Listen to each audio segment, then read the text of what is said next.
Hello students, welcome back to our class. In previous video, we have completed the reading of chapter 3.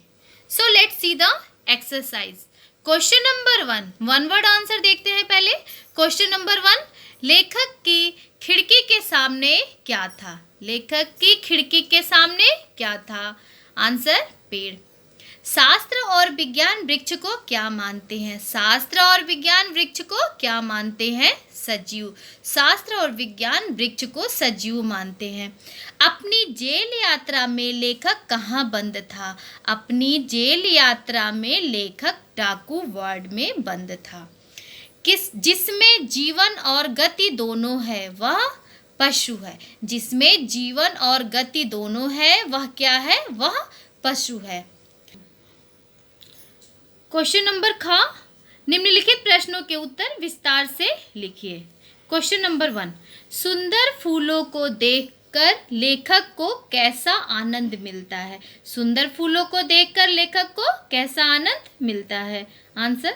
सुंदर फूलों को देखकर लेखक को ऐसा आनंद मिलता है कि बरसती देवताओं की हंसी का अंबार हो. सुंदर फूलों को देखकर लेखक को ऐसा आनंद मिलता है कि बरसती देवताओं की हंसी का अंबार हो. Question number 2. पेड़ की जीवन शक्ति का अनुभव लेखक को कब हुआ? पेड़ की जीवन शक्ति का अनुभव लेखक को कब हुआ? आंसर देखते हैं. सन 1952 की जेल यात्रा में अपने साथियों के साथ जब लेखक डाकू वार्ड में बंद था, तभी कुछ ही दिन पहले लेखक की पत्नी की मृत्यु के कारण उनके मन पर छाई शून्यता और भी घनी हो गई.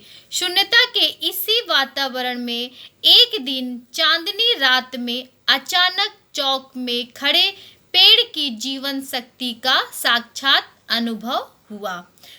Question number 3.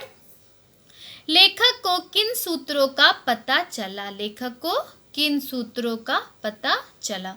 आंसर. लेखक को 3 सूत्रों का पता चला. लेखक को 3 सूत्रों का पता चला. पहला, जिसमें जीवन है पर गति नहीं वह पेड़ है. दूसरा, जिसमें जीवन है और गति है वह पशु है. पर तीसरा पॉइंट है, जिसमें जीवन है, गति है और गति की सही दिशा प्रगति भी है वह मनुष्य है. Question number 4 and last question. इस पाठ से आपको क्या शिक्षा मिलती है? इस पाठ से आपको क्या शिक्षा मिलती है? आंसर. इस पाठ से हमें यह शिक्षा मिलती है कि प्रगतिशीलता ही मानव की कसौटी है. इस पाठ से हमें यह शिक्षा मिलती है कि प्रगतिशीलता ही मानव की कसौटी है और यही उसे वृक्ष और पशु से पृथक करती है. इस पाठ से हमें यह शिक्षा मिलती है कि प्रगतिशीलता ही मानव की कसौटी है और यही उसे वृक्ष और पशु से पृथक करती है. So students, our chapter is completed. इस चैप्टर के क्वेश्चन आंसर्स आप नोटबुक की कॉपी में लिख लीजिएगा. Okay, thank you.